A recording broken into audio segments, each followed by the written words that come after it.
Hello अस्सलाम वालेकुम viewer, I hope आप सब खैरियत से होंगे। This is Rizwan Qureshi from technical education AKQ channel. आज का जो हमारा टॉपिक है वो इलेक्ट्रिकल सेफ्टी के हवाले से है। अगर हम इलेक्ट्रिकल पॉइंट ऑफ व्यू से बात करें तो जब भी हम साइट पर होते हैं तो हमें डिफरेंट चीज़ों की मलूज़ खातिर रखते हुए प्रोटेक्शन करनी होती है। सबसे पहले तो ये है कि हम कंट्रोलिंग करें ताकि इलेक्ट्रिकल करंट जो भी है वो शॉक का बायस बन सकता है, आग लगने का बायस बन सकता है, या धमाकों का बायस बन सकता है, या और सिवियरिटी के लिहाज से करंट लगने के बाद जलने का और आग लगने का भी ख़तरा होता है। इलेक्ट्रिकल सेफ्टी अगर हम बच्चों के हवाले से देखें तो हमने कोशिश ये करनी है कि स्विच हो गए या इस तरह की चीज़ें, इस्त्री हो गई, इनसे बच्चों की पहुंच से इन चीज़ों को दूर रखें। और अगर पावर सॉकेट नीचे लगे हैं तो इनको हम ऊपर लगा दें। इलेक्ट्रिकल सेफ्टी हर जगह पर लाजमी है। अगर हम कंस्ट्रक्शन वर्कर्स हैं तो साइट के ऊपर भी हमें इलेक्ट्रिकल सेफ्टी का एहतियात करना है। इलेक्ट्रिकल सेफ्टी अगर वर्क साइट पे हम करेंगे तो हम इंजरी से और ख़तरात से बच सकते हैं। इसी तरह अगर हम इलेक्ट्रिकल सेफ्टी की बात करें तो बहुत सारे लोग इलेक्ट्रिक शॉक की वजह से मर जाते हैं। जैसे अगर आपको नज़र आ रहा है, अगर ड्रिल मशीन चलाते हुए बंदा नीचे गिरा तो नीचे गिरने से भी उसकी मौत वाक़ई हो सकती है। ऐसा बंदा जो करंट लगने से मर जाए उसको इलेक्ट्रोक्यूशन कहते हैं हम। और इसी तरह करंट लगने के बहुत ज़्यादा चांसेस होते हैं। पैनल्स के साथ भी हमें करंट लग सकता है। अगर हमने डिफेक्टिव कॉर्ड्स जो हैं, जो ख़राब तारें हैं, वो बहुत ज़्यादा डेंजरस होती हैं, तो हमने उनको पहले ऐसा ही करना है। और अगर हम बहुत सारी सेफ्टीज़ के हवाले से बात करें तो हमने PPEs का ख्याल रखना है। और इलेक्ट्रिकल सेफ्टी के अंदर मुनासिब टूल्स का इस्तेमाल करना बहुत ज़्यादा मैटर करता है।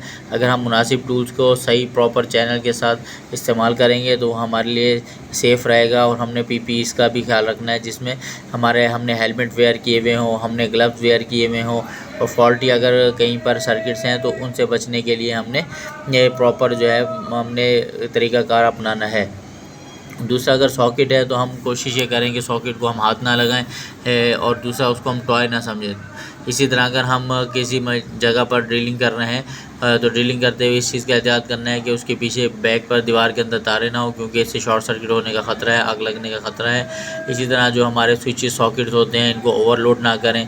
एक ही सॉकेट के अंदर हम 2-2, 3-3 जो है प्लग ना लगाएं। और इसी तरह हमारे पास जो टूल्स हैं उन टूल्स को, इक्विपमेंट को हम सही तरह से ना सिर्फ ये कि यूज़ करें बल्कि उनकी इंसुलेशन का भी हम ख्याल रखें। अगर हम इन चीज़ों का ख्याल रखेंगे तो हम ना सिर्फ इलेक्ट्रिकल पॉइंट ऑफ व्यू से अपने आप को बचा सकते हैं बल्कि हम लोगों की भी हिफाजत कर सकते हैं। अगर इलेक्ट्रिकल हैज़र्ड्स हैं उसके हवाले से अगर हमने काम करना है तो हमें बहुत सारी चीज़ों को मलूज़ खातिर रखना है। जैसे दिख रहा है, ओवरलोड की वजह से आग लग गई, ओवरलोड की वजह से शॉर्ट सर्किट हो गया, फॉल्टी कॉर्ड की वजह से जो है शॉर्ट सर्किट हो गया। अब PPEs है जो जिसको सेफ्टी के हवाले से अगर हम देखते हैं तो अगर हम PPEs का मुनासिब ख्याल रखेंगे और उनको हर जगह वेयर करना अपनी आदत में शामिल कर लेंगे तो हम एक्सीडेंट से बच सकते हैं।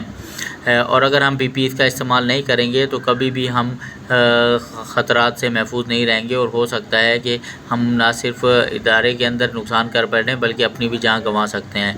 आई होप आपको आज की वीडियो अच्छी लगी होगी। नेक्स्ट वीडियो में नेक्स्ट टॉपिक के साथ दोबारा हाजिर होंगे। आप सबसे गुजारिश है कि हमारे चैनल को सब्सक्राइब लाजमी कर दें।